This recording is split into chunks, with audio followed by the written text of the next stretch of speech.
নমস্কার, নিউজ 18 বাংলার ডিজিটাল পেজে আপনাদেরকে স্বাগত। আপনাদের সঙ্গে রয়েছি আমি আবির।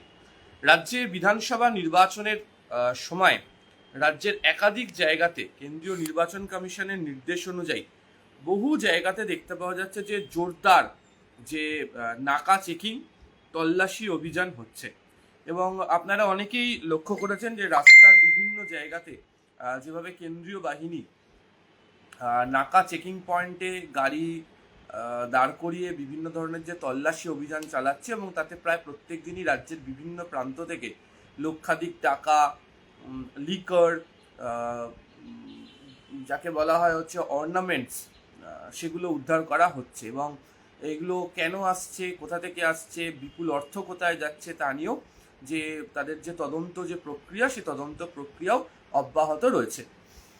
এরই মধ্যে তল্লাশি অভিযান জোরদার বা কড়াকড়ি করা হচ্ছে রেলেও।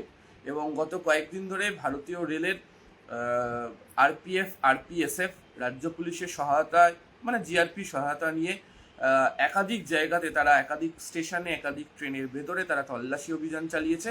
এবং তারাও বিপুল পরিমাণ নগদ অর্থ এবং অন্যান্য জিনিস তারা উদ্ধার করেছে।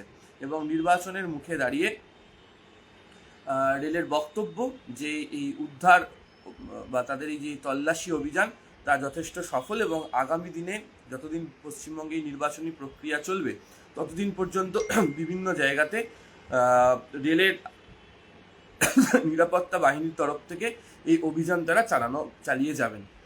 আজকে যে আরপিএফ এর তরফ থেকে জানানো হচ্ছে, বামনগাছি রেল স্টেশনে একটা তারা নির্দিষ্ট সূত্রে খবর পেয়ে, গোপন সূত্রে খবর পেয়ে অভিযান চালায়।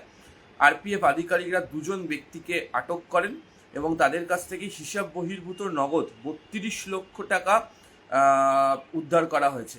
এবং তার সঙ্গে 43,000 মার্কিন ডলার, যার ভারতীয় অর্থে মূল্য হচ্ছে যে 40 লক্ষ টাকার বেশি উদ্ধার করা হয়েছে। মানে সব মিলিয়ে এই দুজন ব্যক্তির কাছ থেকে 72,06,340 টাকা উদ্ধার করা হয়েছে, যা সাম্প্রতিক অভিযানগুলোর মধ্যে অন্যতম উল্লেখযোগ্য বাজেয়াপ্তকরণ হিসাবে চিহ্নিত হয়ে রয়েছে।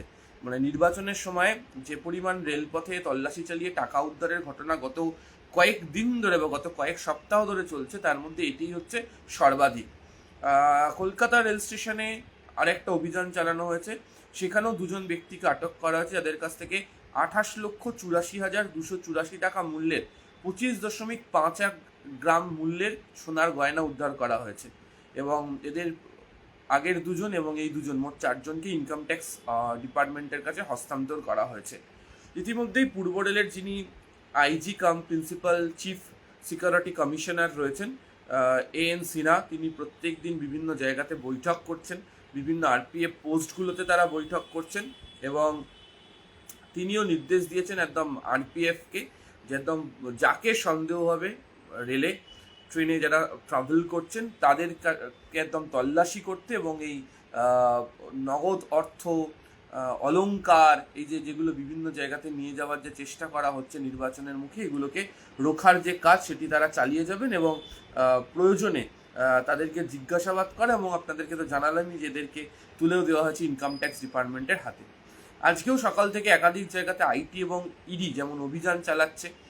রাসবিহারী কেন্দ্রের তৃণমূল কংগ্রেসের প্রার্থী, যিনি দক্ষিণ কলকাতার বা জেলা তৃণমূল কংগ্রেসের তিনি সভাপতিও, দেবাশিস কুমার, তার বাড়িতে ইনকাম ট্যাক্সের রেড চলছে।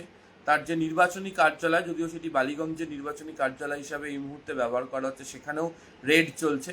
এবং আপনারা জানেন যে গত কয়েকদিন ধরে একাধিকবার তাকে এনফোর্সমেন্ট ডাইরেক্টরেটের তরফ থেকে ডেকে পাঠানো হয়েছিল। তিনি বেশ কয়েকবার ইডি অফিসে গিয়ে হাজিরাও দিয়েছেন, বিভিন্ন প্রশ্নের সম্মুখীনও হয়েছেন, এবং তার বাড়িতেও আজকে এই আইটি অভিযান চলছে।